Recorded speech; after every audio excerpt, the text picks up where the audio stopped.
করার কারণে আল্লাহ রাব্বুল আলামিন বলতেছেন ইন্নাল্লাহা লা ইউহিব্বু মান কানা মুখতালান ফাকুরা।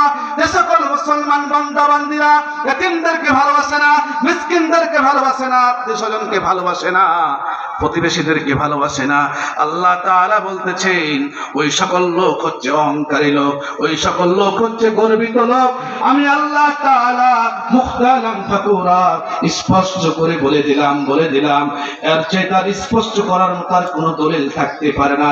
স্পষ্ট কথা হচ্ছে আল্লাহ রাব্বুল আলামিন স্পষ্ট করে বলে দিলেন মুখতালান ফাকুরা।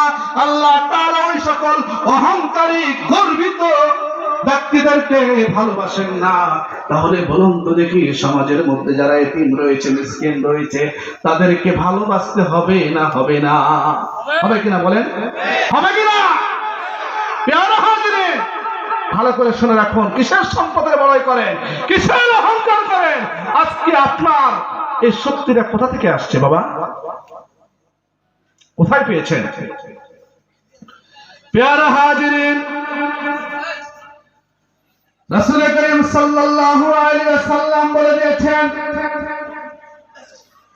রাসূল করিম সাল্লাল্লাহু আলাইহি ওয়াসাল্লাম বলে দিয়েছেন কোন মুসলিম সরকারের সাথে বিদ্রোহ করা এবং আত্মীয়তার সম্পর্ক ছিন্ন করা অপেক্ষা কোনো পাপই এত জঘন্য নয় যে উহাদের অধিকারীদেরকে আল্লাহ পাক শীঘ্রই দুনিয়াতে পাকড়াও করবে।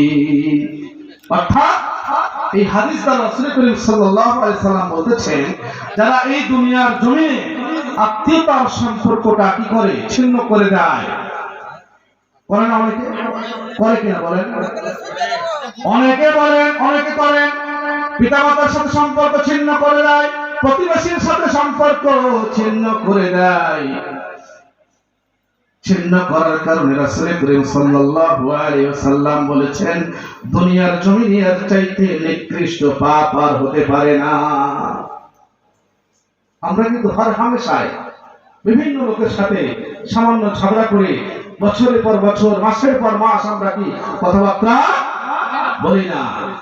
প্রিয় হাজির, যারা এই সমাজের মধ্যে জুলুম করে, যারা বাড়ির মধ্যে নির্যাতন করে, নিপীড়িত করে, নিপীড়ন করে, রাসূল করিম সাল্লাল্লাহু আলাইহি ওয়াসাল্লামকে জিজ্ঞেস করা হলো, হযরত আবু হুরায়রা রাদিয়াল্লাহু তাআলা থেকে বর্ণিত, রাসূল করিম সাল্লাল্লাহু আলাইহি ওয়াসাল্লামকে জিজ্ঞেস করলো এক ব্যক্তি, ইয়া রাসূলুল্লাহ, ইয়া হাবিবাল্লাহ, আমার কয়েকজন প্রতিবেশী রয়েছে, আমি তাদের সাথে ভালো ব্যবহার করি।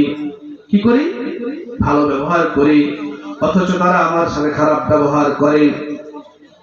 আমি তাদের খারাপ ব্যবহার ধৈর্য ধারণ করি। তারপরে বলতেছেন, ইয়া রাসূল